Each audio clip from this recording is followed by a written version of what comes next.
Gracias, Señor, por tu victoria, Dios mío. Gracias, Señor, porque gracias a tu victoria nosotros podemos estar en pie en esta noche, en este lugar. Y queremos levantar en alto tu nombre y darte toda la alabanza, Señor.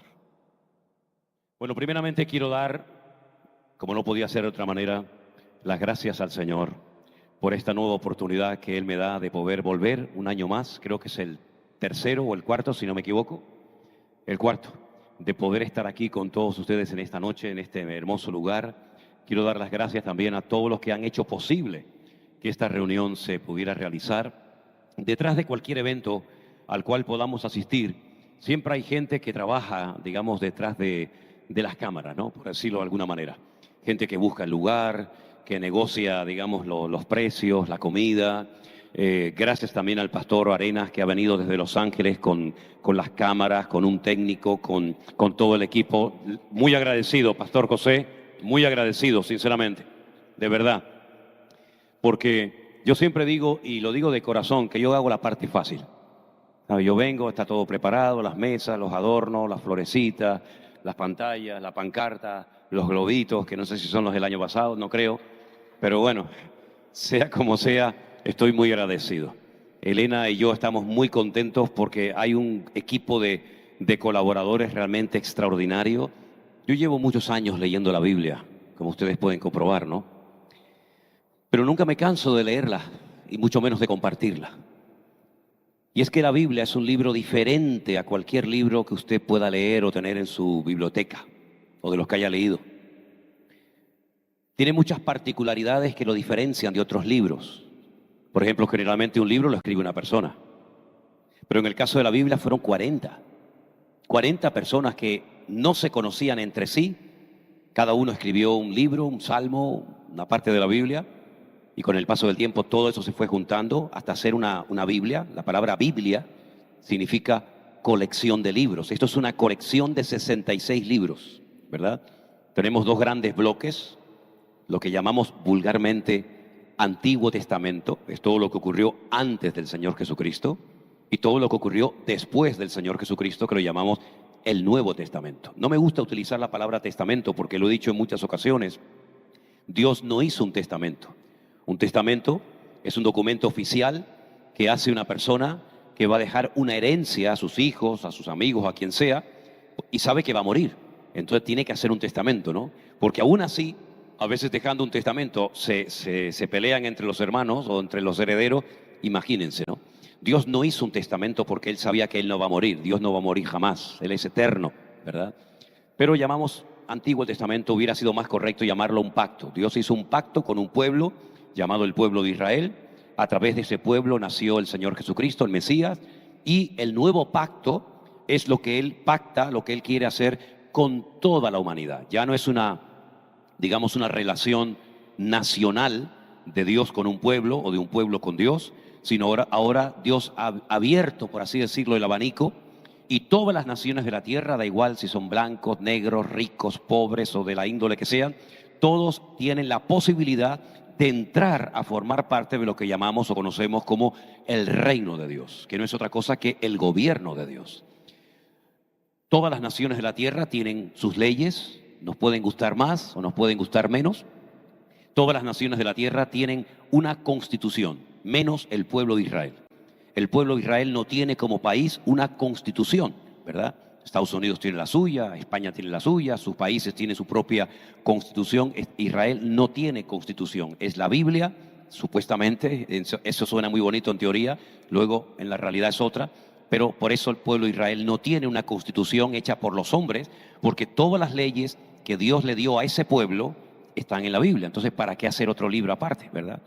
Ahora, la Biblia no solamente tiene esa particularidad de ser una colección de libros y escrita por más de 40 autores, sino que se tardó más de 1600 años en completar la Biblia, ¿vale?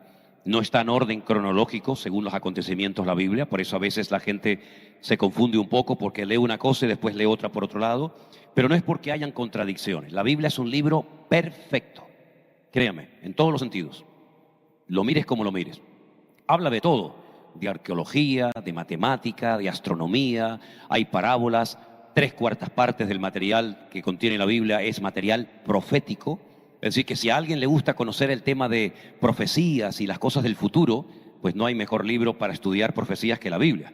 Porque, repito, 3/4 del material que contiene la Biblia es material profético, ¿verdad? Porque muchos de los libros que tenemos en la Biblia fueron escritos por profetas. Profeta Jeremías, Isaías, Malaquías, Abajud, Joel, etcétera, etcétera. Ahora bien, a todos esos profetas el Señor les daba mensajes para que los transmitieran al pueblo. No siempre los profetas eran queridos y admirados por los oyentes, porque generalmente los profetas iban con mensajes muy duros, mensajes que pretendían volver el corazón del pueblo a Dios, que dejaran la idolatría, que dejaran la vida en desorden y se volvieran a Dios, genuinamente arrepentidos. Por eso muchos profetas sufrieron persecución, los encarcelaron, porque no eran gente popular. No es como hoy en día, ¿no? Que cualquiera se llama apóstol, cualquiera se llama profeta y te dicen generalmente cosas bonitas, cosas que a ti te gusta oír. Vas a ser importante, Dios te va a bendecir, vas a viajar por el mundo entero, Dios te va a abrir grandes puertas. Claro, a todo el mundo le gusta oír ese tipo de mensaje, no endulzan los oídos. Pero los profetas de verdad, los profetas de la Biblia, no eran personas queridas, no eran personas amadas, porque generalmente iban y le decían al pueblo lo que el pueblo no quería escuchar, ¿verdad? Arrepiéntense, dejen el pecado, busquen a Dios, etcétera, etcétera. De todos los profetas que tenemos en el Antiguo Testamento, hay uno del cual yo quiero hablar un poquito, porque me va a dar pie para después hablar de otras cosas. Y me refiero al profeta Oseas. Ahora, este libro que tenemos en la Biblia, que se llama el libro del profeta Oseas, tiene 2700 años de antigüedad. Es una joya, es una auténtica reliquia y al mismo tiempo un auténtico privilegio poder tener en mi mano un libro que se escribió hace más de 2700 años. Yo creo que ninguno de nosotros, perdone si me equivoco, pero yo no creo que ninguno de nosotros tengamos en nuestra casa algo con tanta antigüedad, ¿o me equivoco? Puedes tener un libro, puedes tener, no sé, algo, pero algo que tenga 2700 años, difícilmente. Una vez pregunté, ¿qué es lo más antiguo, lo más viejo que usted tiene en su casa? Y una hermana salió por ahí y dice, mi marido, dijo. Así que muchas veces no quiero hacer esa pregunta, porque a veces la respuesta a lo mejor no es la que esperábamos, ¿no? Pero el profeta Oseas, para empezar su ministerio, Dios le pide algo muy extraño. Dios le pide algo muy raro. Nunca se lo había pedido a nadie y nunca se lo volvió a pedir a nadie más. Le dijo, mira, como la gente no te escucha, porque la gente está en otros asuntos, yo quiero que tú vayas y te cases con una prostituta, con una profesional del sexo, con una mujer que ejerce la prostitución, pero que te cases y que de verdad te enamores de ella y tengas hijos con ella. Claro, en aquella época, como hoy en día sería también un durísimo golpe, decirle a un profeta de Dios, un hombre de Dios, que hiciera semejante acto, era algo muy duro. Pero él en obediencia lo hace y se casa con una mujer que ejercía, como se suele decir, el oficio más viejo de la tierra. Y se casa con ella, la ama, la respeta, la atiende, tiene algunos hijos con ella, pero un día se despierta durante la noche y no está con él en la cama acostado. Y entonces él sale por las calles a buscarla y se encuentra que ha vuelto a su antigua vida, que ha vuelto otra vez con sus amantes y está haciendo la calle en las esquinas de la ciudad donde vivía por dinero. Y el Señor le dice, perdónala, vuelve a aceptarla en tu casa. Y va este hombre, la perdona, la lleva a su casa, la ama, la vuelve a aceptar, pero al poco tiempo, como dice el refrán, ¿no? Perdone, la cabra siempre tira al monte. La mujer volvió otra vez a su antigua vida, pero en esta ocasión le salió mal el negocio, porque unos mercaderes la estaban rifando en una subasta pública y vendiéndola como esclava. Y a los esclavos en aquella época, por supuesto, no tenían ningún tipo de derecho, la exhibieron totalmente desnuda en una tarima, en una plataforma, y el que más pujara, el que más dinero diera, la compraba y se la llevaba como una esclava. Y el Señor le dice a Oseas, cómprala, cómprala. Cualquier hombre hubiera dicho, bueno, ya estoy harto, ¿no? Ya la he perdonado, ya la he vuelto a aceptar y otra vez me vuelve a hacer lo mismo y ahora encima tengo que gastarme dinero, y él la compra y se la lleva a su casa y otra vez convive con ella, la perdona, la acepta, la ama. Y la pregunta es, ¿por qué todo esto? Porque el Señor le dice, mira, como no te oyen, ni quieren oír la palabra de Dios, tu vida va a ser todo una predicación. Sal a las calles de Israel y diles que exactamente lo mismo que te ha pasado a ti con tu mujer infiel, a la cual tú has amado, a la cual tú has querido y la has apoyado en todo, incluso ha sido más allá de lo que iría humanamente un hombre. Dile a mi pueblo que exactamente igual ellos han hecho, pero conmigo. Dile que yo los amé, que yo los saqué de la esclavitud en Egipto, que yo les entregué un país entero donde fluye leche y miel. Vencí y derroté a todos sus enemigos. Les di casas, tierras, le di todo lo que humanamente hablando un hombre puede desear en esta vida. Y cuando estaban en la cresta de la ola, bendecidos y prosperados y protegidos por mí, me abandonaron. Y en vez de honrarme y adorarme a mí, adoraron a dioses de plata, de oro, de madera, que tienen boca y no hablan, y tienen ojos y no ven, y oídos y no oyen. Y le dieron culto a Baal, le dieron culto a Milcón, le dieron culto a todos los dioses de los paganos.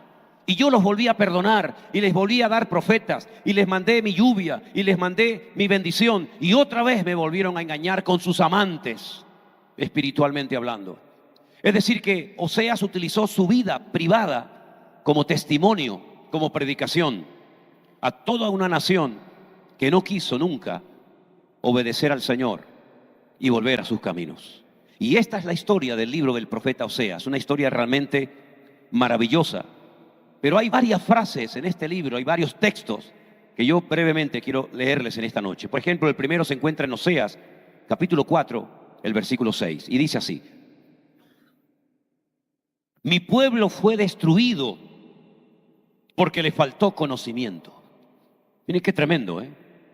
Mi pueblo fue destruido porque le faltó conocimiento. Y si vamos a la última parte del texto del versículo 14, dice: el pueblo sin entendimiento caerá. En otras palabras, todo esto lo han hecho porque no me conocen.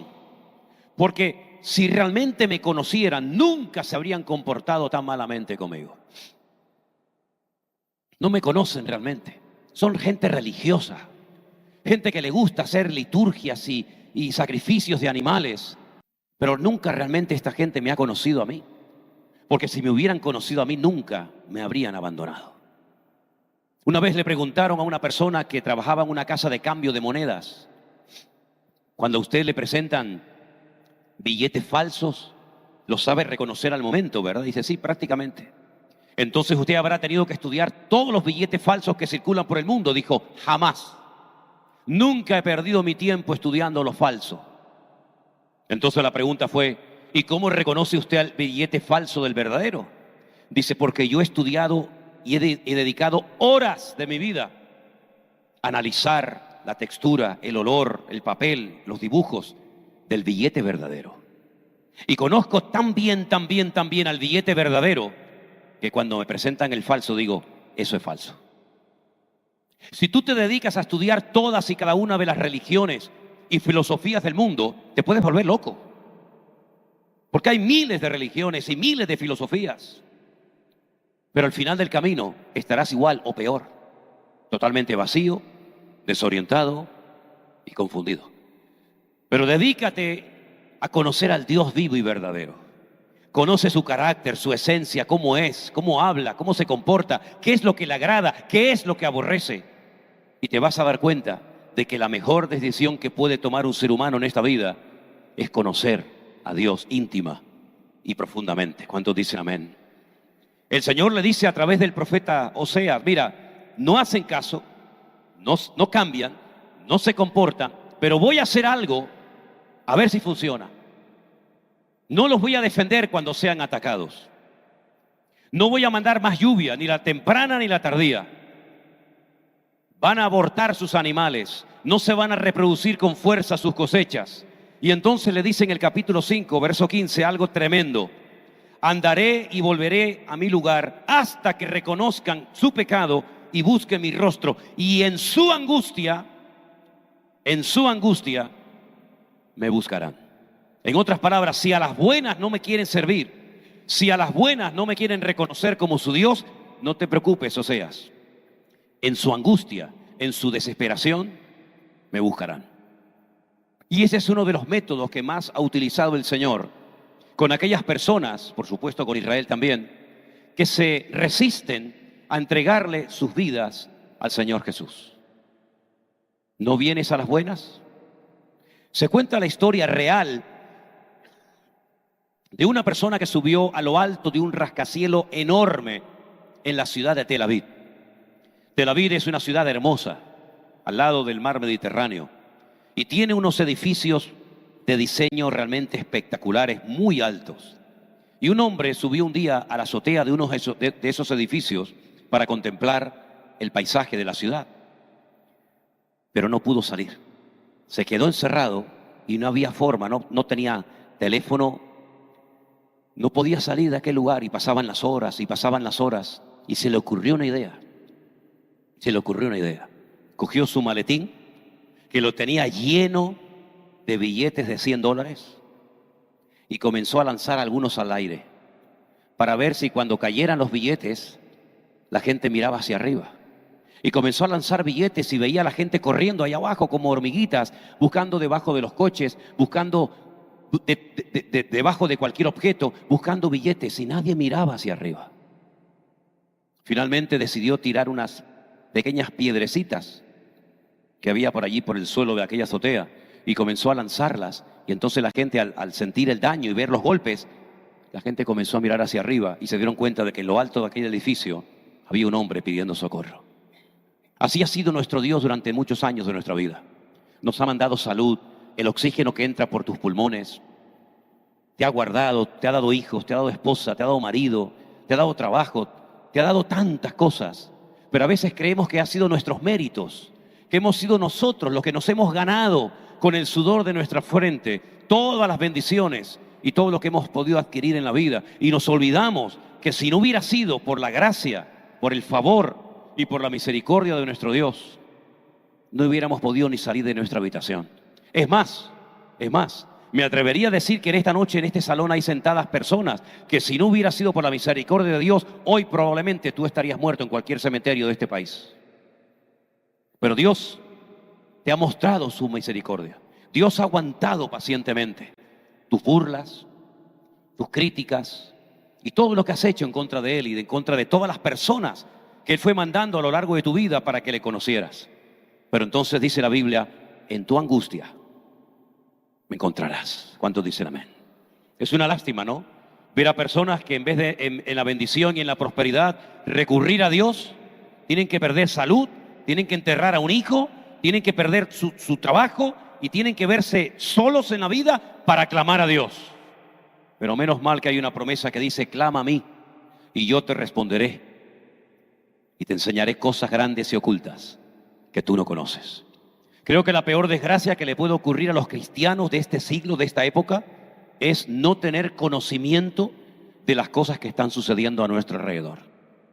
Tal vez ustedes están ocupados en sus negocios, sus trabajos, que si me expulsan, que si no me expulsan, que si consigo la ciudadanía, que si no sé qué, y se han olvidado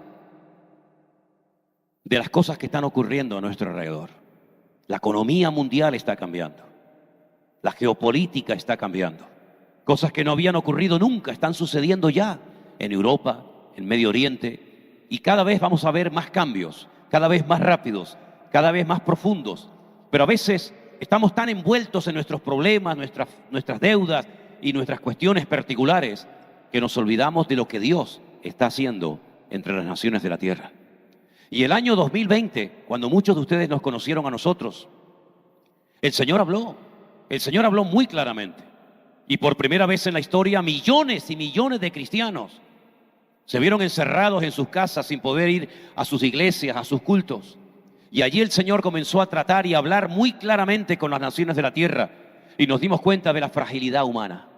Y nos dimos cuenta que algo que llamaban virus o como sea, que no se podía ver, ni saber dónde estaba, te podía matar a ti así en cuestión de segundos. Como hubieron familias. Y he conocido en estos días, por ejemplo, en San Antonio se me acercó una hermana y me dijo, yo perdí a 5 miembros de mi familia. Se murió mi marido, mi hermano, mi primo, mi sobrino. Y vimos cómo en el 2020 Dios comenzó a tocar, llamando a las puertas de las vidas, de los corazones de la gente. Algunos entendimos el mensaje. Algunos nos dimos cuenta que Dios estaba tratando, sobre todo para mí, con la iglesia. Con aquellos que decían, no, yo no tengo tiempo para ir a esas cosas. Que vaya mi mujer si quiere con los niños, pero yo no tengo tiempo para Dios. Yo estoy muy ocupado con mi camión, con mi taxi, en la construcción. Estoy muy ocupado. Y el Señor dijo, ok. Siempre tu excusa ha sido que llegas cansado, que no tienes tiempo, que hay que pagar muchas deudas. Ahora te voy a tener un tiempo dentro de tu casa y vas a tener tiempo para oír mi palabra, y vas a tener tiempo para orar, y vas a tener tiempo para leer la Biblia. Y miles de personas, hermanos, créame, alrededor de prácticamente muchas naciones de la tierra se encontraron con Dios y en la angustia encontraron el amor y la presencia del Señor. Pero no nos olvidemos de aquellos días. Sí, ya sé que han pasado 5 años. Ahora en marzo se cumplen 5 años de aquella pandemia que afectó al mundo entero. Pero no nos olvidemos de la misericordia que el Señor tuvo con nosotros en aquellos días y que nos viene hablando y preparando para lo que se avecina. Porque todo aquello fue un simple botón de muestra de lo que va a seguir ocurriendo en todas y cada una de las naciones de la tierra. Le dice el Señor al pueblo de Israel por medio del ministerio de Oseas, les faltó conocimiento. Y es verdad, muchos creyentes no saben cómo comportarse y cómo actuar por falta de conocimiento, por la ignorancia que impera en sus vidas. Por eso hemos luchado, hermanos, y hemos hecho todo lo que ha estado a nuestro alcance para capacitar a la iglesia, para poner en el corazón de la gente el anhelo de estudiar, de leer la palabra de Dios cada día. Que no dependan de un señor llamado pastor que se sube aquí arriba y da un sermón y los bendice a todos y después cada uno se tiene que ir a buscar la vida a sus hogares. No, hemos sido en contra de eso. ¿Por qué? Porque no podemos depender nunca más de la figura de un pastor. Por eso la iglesia virtual, que es algo que el Señor puso en mi corazón a hacer hace 5 años, creo que ha ayudado a mucha gente a ser autodidactas. Por ejemplo, nuestra iglesia en Orlando. Bueno, también la de Las Vegas, ¿no? Ahora vamos a inaugurar otro local en Miami, pero en nuestras congregaciones no estoy yo físicamente. No hay un pastor al cual puedas acercarte, hablar, que te imponga las manos, sino lo que hemos querido es que la gente aprenda a caminar por sí misma. No es que no estamos en contra de un pastor físico, de una iglesia presencial, ni muchísimo menos.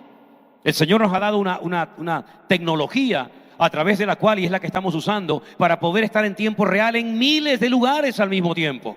Sin pedir permiso nos metemos en hospitales, en cárceles, en hogares, en todas partes del mundo. Pero sobre todas las cosas, la gente ha aprendido que ya no estamos en esa época en la que dependemos de un hombre, sino que de quien dependemos es de nuestro Dios.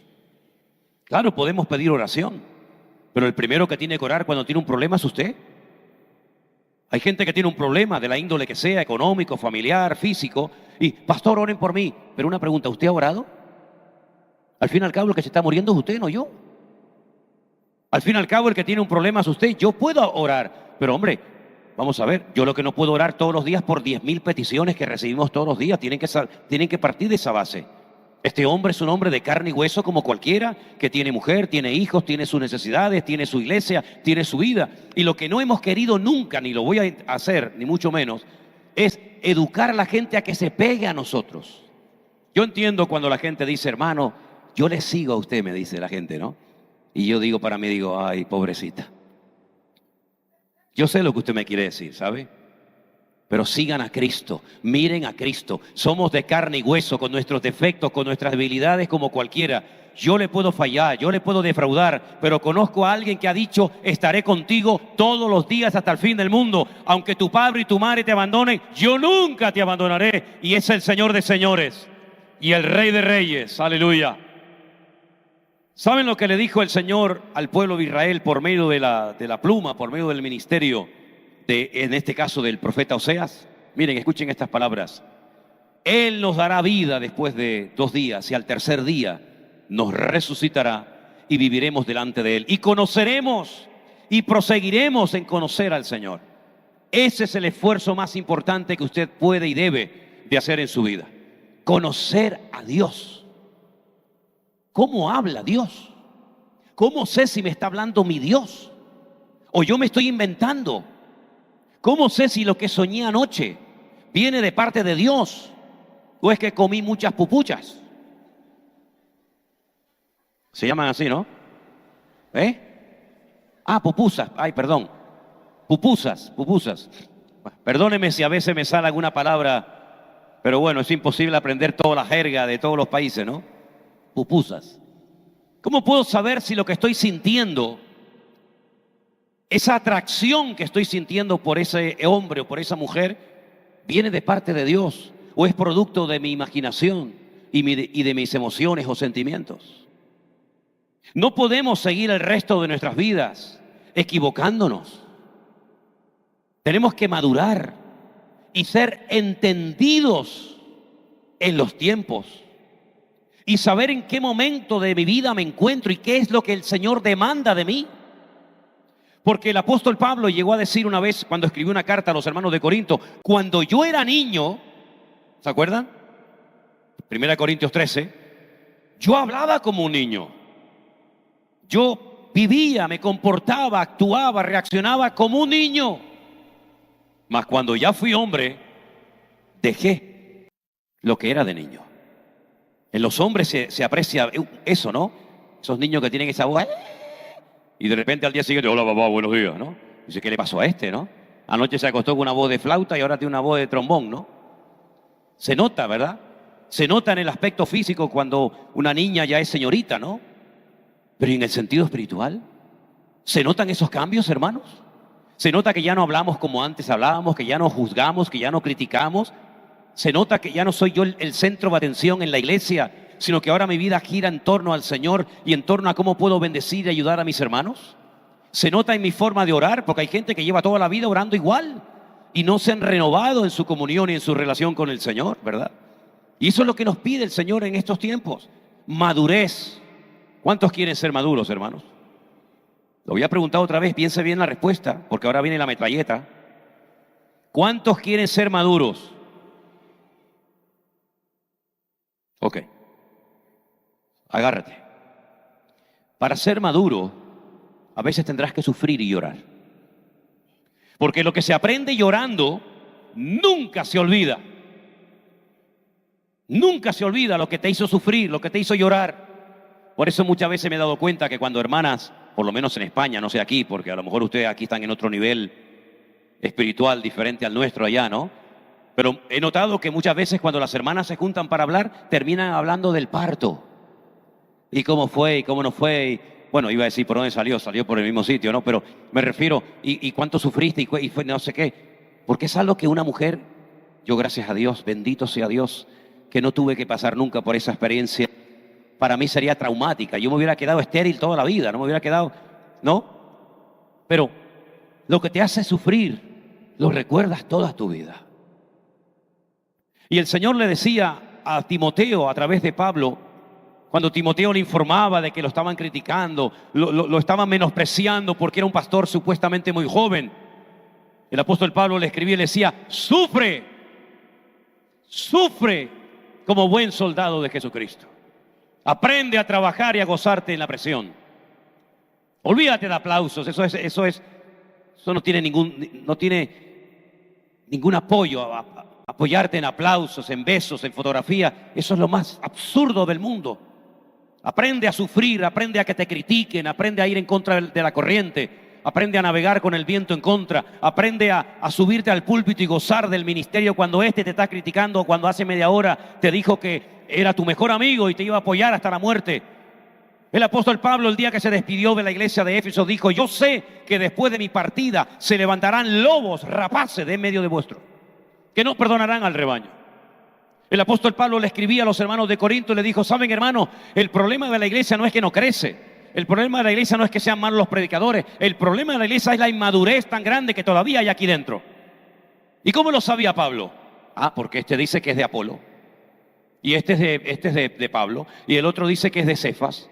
Dice, y con esos grupitos y con esas actitudes infantiles, ¿Qué es lo que estáis demostrando? Que sois carnales, que sois niños en Cristo y os tengo que dar la leche y no alimento sólido porque aún no sois capaces todavía.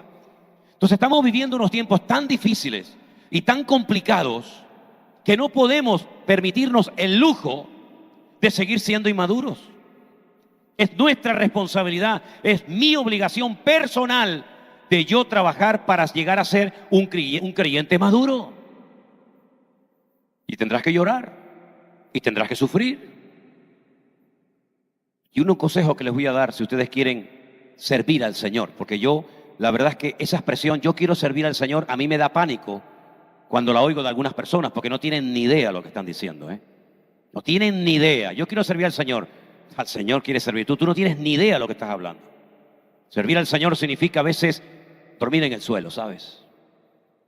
Y dormir al Señor significa que te critiquen. Y servir al Señor significa que el último en la lista eres tú. Y servir al Señor significa, pues a veces, quitártelo de la boca para que otro lo tenga. Y servir al Señor significa estar libre. Y una de las grandes cosas de las cuales tienes que librarte lo antes posible, si dices que quieres servir al Señor, es de las deudas que tienes. Sí, ríete. Servir al Señor con deudas es una tortura, porque tu mente no puede estar en cómo pago esto y cómo pago aquello y el tax que no le debo y la tarjeta que de crédito no sé qué. Tú tienes que ser libre para poder servir al Señor, porque el que quiere servir al Señor tiene que adaptarse a la vida del Evangelio que dice, teniendo sustento y abrigo, estemos contentos con esto. En otras palabras, tienes que ser libre y no tenerle miedo a la gente cuando tienes que predicar la palabra de Dios, porque hay mucho miedo hoy en día en algunos púlpitos. ¿Por qué? Porque si se va fulanito de tal, se va un señor que da mucho diezmo, que da mucha ofrenda, y entonces me voy a callar y no le voy a decir nada para que esté contento y no se vaya de la iglesia. Tú hace tiempo que tenías que haber dejado el púlpito, querido. Porque una persona que quiere servir al Señor no le tiene miedo al hombre, le tiene temor y respeto al Señor. ¿Te das cuenta? Y por eso vemos en la palabra de Dios que cuando el Señor le dice a Juan, escribe el Apocalipsis, antes de hablarle del anticristo, antes de todo eso, antes de hablarle de la marca de la bestia, antes de hablarle de los sellos, de las trompetas, de las copas, antes de hablar del falso profeta, antes de todo eso, le dice, primero háblale a la iglesia. Primero háblale a la iglesia. Dile a Éfeso que han trabajado, que han sufrido, que han probado a los que se dicen ser apóstoles y los han hallado mentirosos, pero dile también a la iglesia que han dejado su primer amor. En otras palabras, antes de que venga el conocimiento, antes de que venga la revelación de lo que viene en el futuro y se hagan expertos y entendidos en los tiempos, diles que se arreglen primeramente. Que antes de salir a la calle a decirle a la gente lo que tiene que hacer y cómo tienen que vivir, primero tienen que arreglarse ellos de puertas para adentro. Porque si nosotros no somos capaces como cristianos de vivir el Evangelio de puertas para adentro, no tenemos autoridad para salir a la calle a decirle al mundo cómo tienen que hacer sus vidas. Así que dile que tengo contra ellos que han dejado su primer amor. Y diles también que si no se arrepienten, les quito la luz y acabo con la iglesia. Y así pasó. Vayan ustedes a Éfeso hoy en día, está en Turquía. No hay iglesia, no hay iglesia, se acabó. Dile a la otra iglesia que tienen en la iglesia a una mujer que enseña y seduce a mis siervos a cometer fornicación y a comer cosas sacrificadas a los ídolos. Dile que le he dado tiempo para que se arrepienta. Y si no se arrepiente, acabaré con su vida. Y así pasó. Y va una por otra, una a Éfeso, Esmirna, Pérgamo, Tiatira, Sardis, Filadelfia, Laodicea, una por una poniendo en orden a la iglesia. Poniendo en orden la iglesia de puertas para adentro. Y cuando ustedes arreglen su vida particular, en los matrimonios, en la economía, la doctrina, el testimonio, etcétera, etcétera, entonces yo les voy a hablar del anticristo, de la marca de la bestia, de los sellos, de las trompetas y todo eso que tanto le apasiona a la gente. Pero ¿de qué sirve tener un amplio conocimiento bíblico si luego de puertas para adentro tu vida es un desastre? ¿De qué sirve que sepas todo el libro de Apocalipsis de memoria? ¿Y qué viene primero y qué viene segundo y ahora esto y ahora aquello? ¿De qué sirve todo eso si tu vida privada es un desorden? ¿No dice la Biblia que primeramente tenemos que poner nuestra vida decentemente y con orden delante de la presencia del Señor? Ahora, lo que hagan los demás en un cristiano maduro no le afecta. Porque el cristiano maduro no justifica sus pecados condenando a los demás. No dice, sí, pero aquel está peor que yo. Y aquella familia, es que a ti no te importa lo que hagan los demás. Esa es la actitud correcta de un cristiano maduro. Lo que hagan los demás, a ti ni te va ni te viene. Bastante tienes tú con el marrón que tienes encima. Bastante tienes tú con lo tuyo para estar señalando a la hermanita y al hermanito y al de la batería y al del piano y al otro. Bastante tienes tú con lo tuyo de poner tu vida en orden como para estar metiéndote donde no te llaman. Por eso cuando uno va a la palabra de Dios, uno se encuentra que la gente que Dios bendecía y usaba eran personas que estaban en orden. No eran personas que le daban un ministerio o le daban un cargo para que se animara. No, es que ya estaban alineados con el Señor.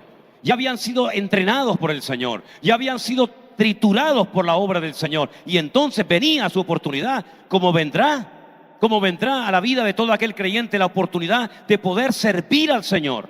No de una forma simplemente teórica, sino de una forma práctica y realista en la obra.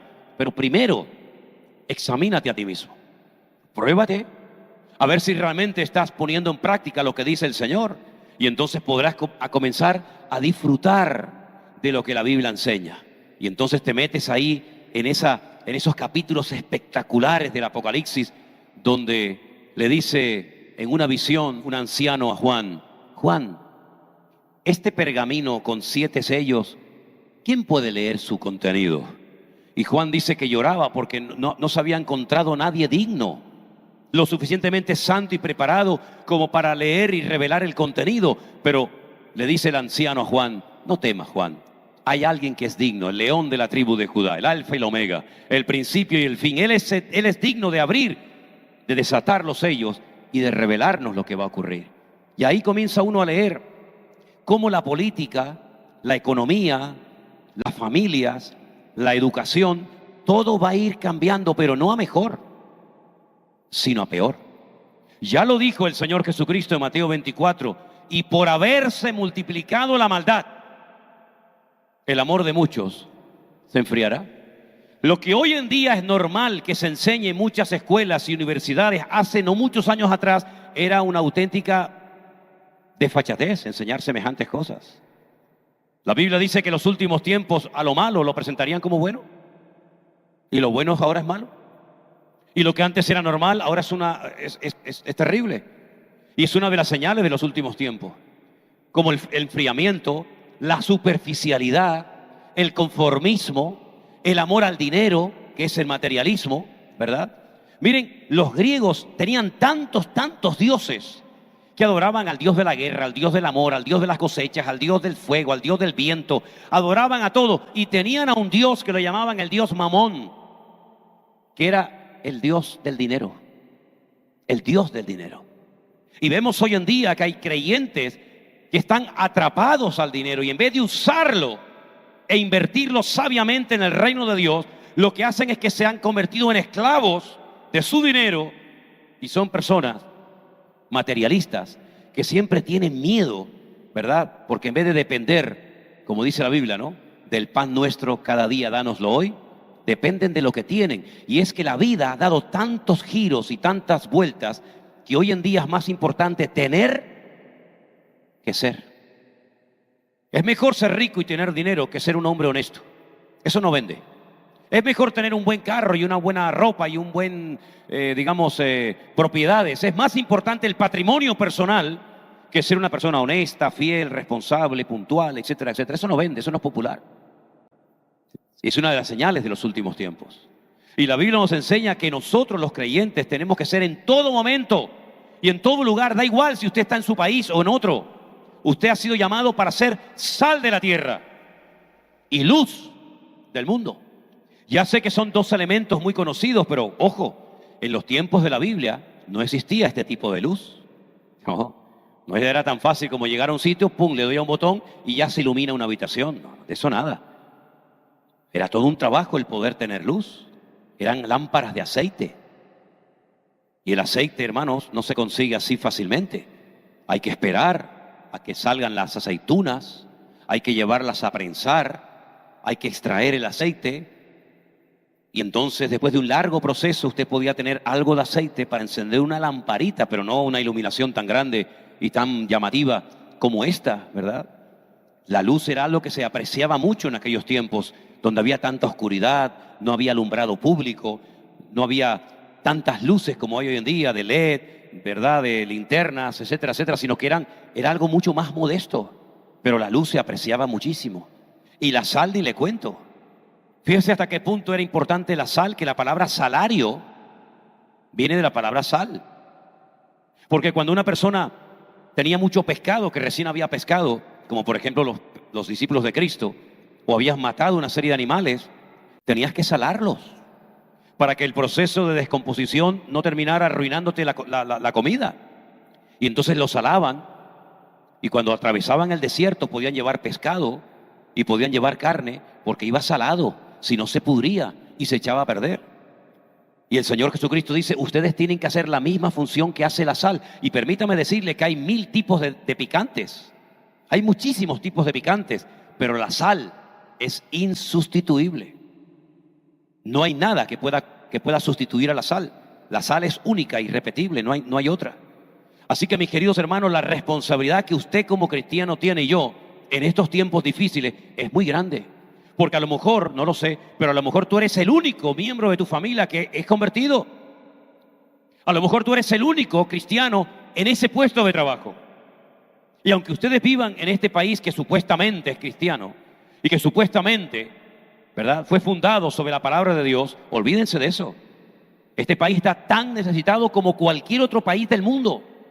Y el Señor a ti te ha dado la oportunidad y el privilegio de conocerle, de nacer de nuevo, de entender el Evangelio, de tener la palabra de Dios en tu propio idioma, para que la puedas leer y escudriñar y memorizar todas las veces que quieras. Pero tienes que mentalizarte de que tú tienes una función que cumplir en ese lugar donde yo no vivo, donde yo no trabajo ni estudio, pero Dios te ha puesto ahí como sal y luz de la tierra. ¿Cuántos dicen amén?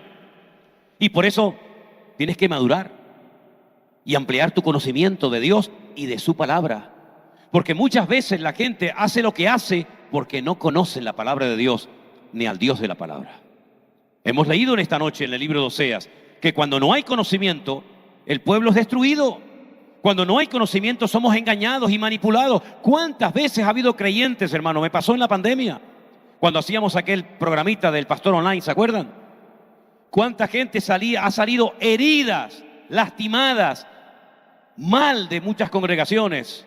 Porque fueron víctimas de una mala enseñanza, de una mala doctrina. La época cuando me llegaban las preguntas de hermanos del Perú, que me preguntaban cuánto vale bautizarse. Hoy hemos tenido 3 bautismos. Después creo que repartiremos los diplomitas, ¿verdad? Y yo preguntaba, ¿cómo que cuánto vale bautizarse? No entiendo su pregunta, hermano. Sí, mire, es que en mi iglesia, los que queremos bautizarnos, el pastor nos ha dicho, nos ha enseñado que tenemos que darle un sobre, pero con una buena cantidad. Y después, durante un tiempo, tenemos que seguir pagándole como una cuota para ser bautizados. ¿Y yo qué decía? Lo mismo que les digo hoy en día a la gente, salga corriendo, corra de ahí, hombre, salga corriendo de ahí, no se haga copartícipe de esa enseñanza totalmente antibíblica. ¿Cómo que cuánto vale? Las hermanas que se bautizaron hoy están aquí. Aquí hay 2 y había una tercera que no sé dónde anda. Ok. Ah, perdón, ahí está, sí. Es que con estos focos, le digo, no veo ni de aquí a allá. Miren, ¿cuánto pagaron ustedes? Saben que después tienen que pagar, ¿eh? Por favor, por favor. ¿Cuánto tienen que pagar las personas por ser bautizadas? Nada. Cuando vino la época de las primicias, ¿se acuerdan? Las primicias, digo, ¿y qué son las primicias? Explíquemelo. Explíqueme quién fue el primero que enseñó el tema de las primicias. ¿Cómo se llama en hebreo las primicias? ¿Cómo se daban las primicias? Porque si la Biblia dice que tenemos que dar los primeros frutos, ahora que tenemos nuestra finca en Alicante, que tenemos naranjas y limones por todos lados, si usted observa un árbol de naranja, no salen así todas de golpe. Si yo tengo que dar los primeros frutos, ¿cómo diferencio los primeros de los segundos de los terceros? ¿Cómo se hacía si yo era agricultor? ¿Cómo selecciono los primeros frutos? Porque no es todo el árbol que tenía que darle, eran los primeros frutos y durante un tiempo. ¿Cómo hacían? La gente no sabe. Entonces, ¿qué le decía yo a la gente? Otra excusa más para sacarle la pasta del bolsillo a la gente. Claro, algunos se enfadaban, ¿no? Y decían, este hombre lo que está enseñando, a mí me da igual lo que me digan de mí. Créame que he llegado a un punto de mi vida que me da igual lo que digan a favor o en contra de mí. Pero queridos hermanos, si usted tiene un conocimiento amplio de la Biblia, usted puede decir, no, perdone, pastor, usted será el pastor o el susum corda, como si quieres, vamos, a mí me da igual. Pero es que lo que están enseñando no es bíblico, no está en la palabra de Dios. Y como también he dicho, una mujer no tiene la responsabilidad de someterse a un adúltero, a un mujeriego, a un hombre que está dominado por el mundo.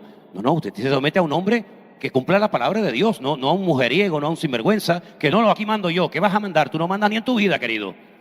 Pues exactamente igual en la iglesia. Usted no tiene que someterse a una persona que está enseñando falsa doctrina. Usted se somete a una persona coherente, que su vida pública y privada es un ejemplo, que enseña la palabra de Dios, que no se casa con nadie, que ha demostrado su amor y su pasión por la obra del Señor.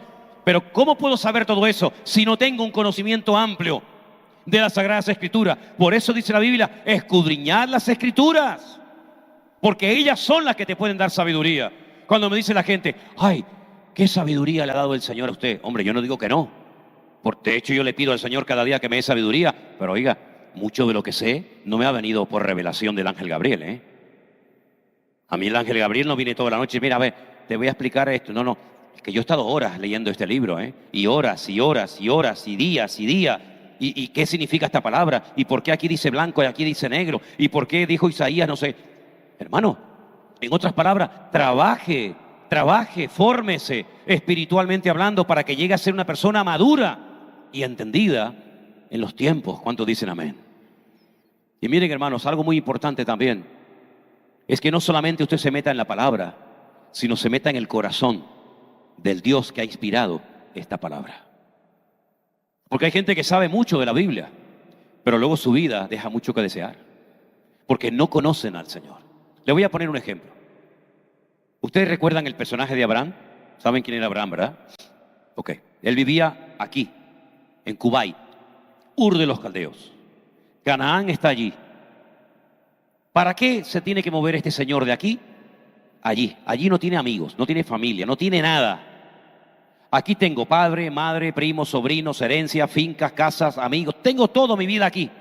Pero dice la Biblia que él oyó un día la voz de Dios que le dijo, Lej leja, sal, déjalo todo y yo te llevaré a una tierra que te la regalaré a ti y a tu descendencia para siempre. Y él llega y le dice a su padre, Dios me ha llamado.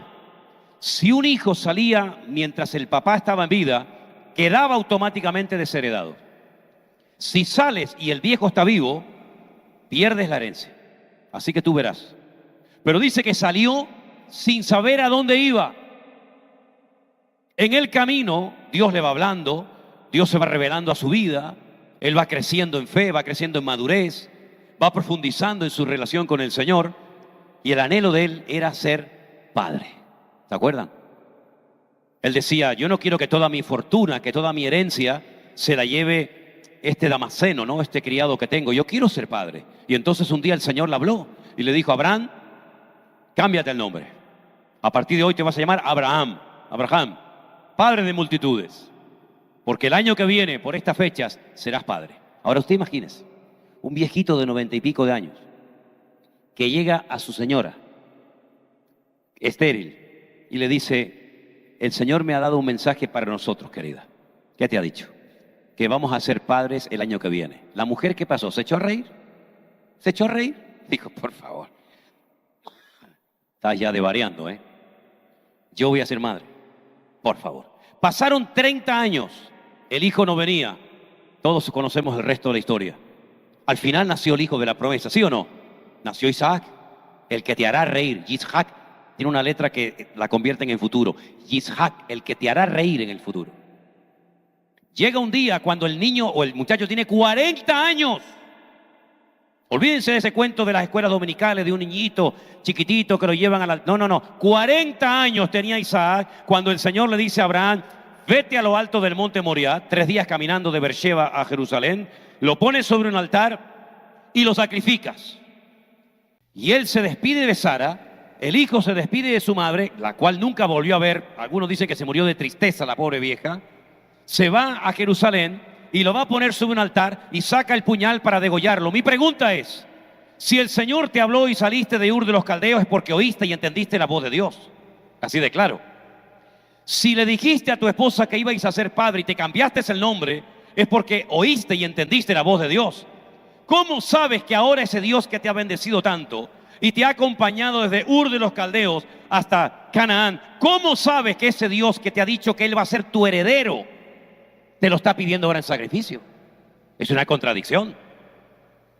Dios te dice, este va a ser el heredero, y ahora tengo que matarlo.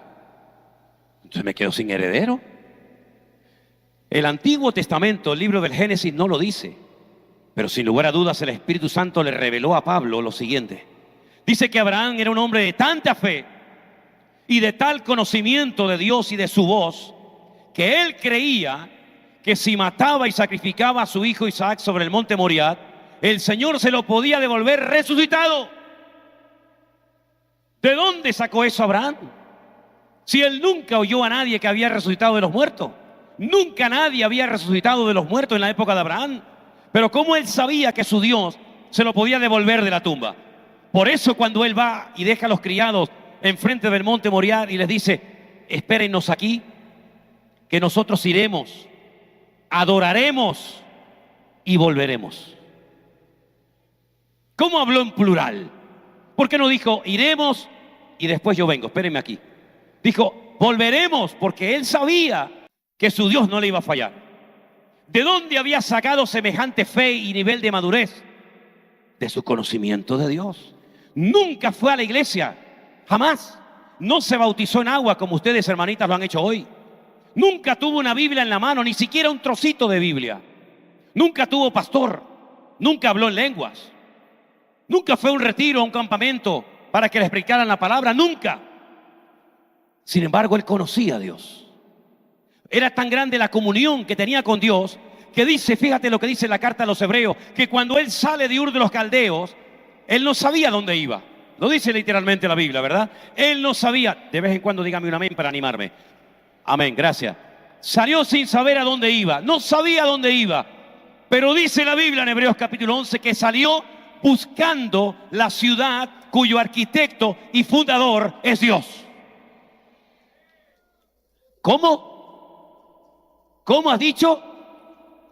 Que Abraham salió de Ur de los Caldeos. Ahora me animé porque me está funcionando bien la voz. Entonces, ahora estoy bien, ahora está calientita la voz. Salió buscando la ciudad cuyo arquitecto y fundador es Dios. ¿Y cuál es esa ciudad, mi hermano? ¿Qué ciudad ha fundado Dios? ¿Qué ciudad ha hecho el Señor? Que yo sepa, la Nueva Jerusalén, cuyas calles son de oro, las puertas son de perlas, tiene 12 cimientos. Esa es la ciudad que Dios construyó. Pues escucha esto ahora. Dice que salió y la vio y la saludó y la vio de lejos. Y es más, te digo más, hay más todavía.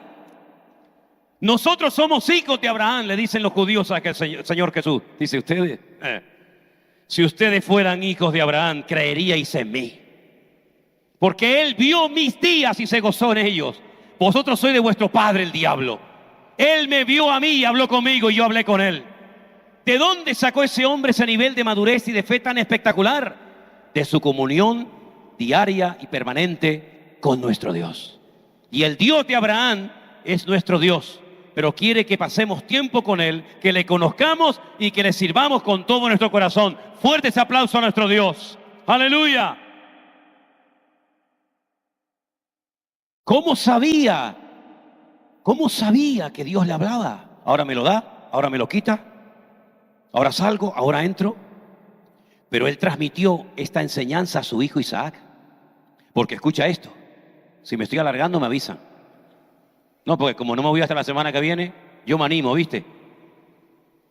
Su padre, Abraham, cuando tuvo necesidad en Canaán, dijo, vamos a Egipto. Egipto era América en aquellos tiempos. Era Estados Unidos. Pasa que se llamaba Egipto. Mitzrayim en hebreo. Mitzrayim. Allí siempre hay comida, allí hay abundancia, allí hay agua. Aquí no tenemos nada, estamos muriéndonos de asco. Vamos porque nos vamos a quedar sin ovejas, sin camellos, sin nada. Y se fueron a Egipto. Cuando su hijo es grande, vuelve otra vez la sequía, la falta de agua, la falta de provisiones. Isaac dice, voy a Egipto. Mi padre bajó a Egipto y el Señor dice, no, tú no vas a bajar a Egipto. Tú no vas a Egipto. Tu padre bajó, pero yo a ti te prohíbo ir a Egipto. Y Isaac le dice, pero Señor, si yo me quedo aquí viviendo en Beersheba, que es todo tierra y polvo y arena, aquí me voy a morir. Mis animales se van a morir. ¿Qué futuro le voy a ofrecer a mi familia? Y le dice, siembra en el desierto. En el desierto. Pero si no hay agua. Y le dice, haz un pozo. Y entonces escarba y encuentra agua. Y los pastores de la zona le dijeron, fuera, fuera de aquí, ese agua es mía. Y se va a otro sitio y le dice, Señor, no tengo agua. Vuelve a hacer un pozo. Y encontró agua. Y así estuvo años escarbando y buscando agua en el desierto, hasta que al final los enemigos le dicen, mira, tu Dios es más fuerte que el nuestro. Reconocemos que Dios está contigo. Hagamos un pacto, vamos a llevarnos bien. Y dice que ese año Isaac sembró en el desierto y cosechó a 100 por 1. ¿Te das cuenta que no es el lugar, sino la fe que aplicas en el lugar y en la circunstancia del momento?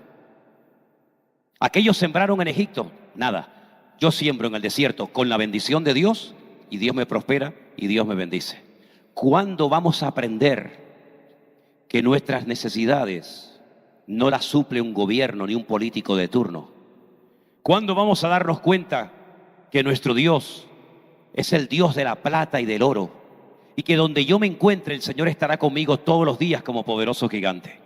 ¿Cuándo vamos a entender que no hace falta entrar en momentos de crisis para obtener la bendición y el favor de Dios?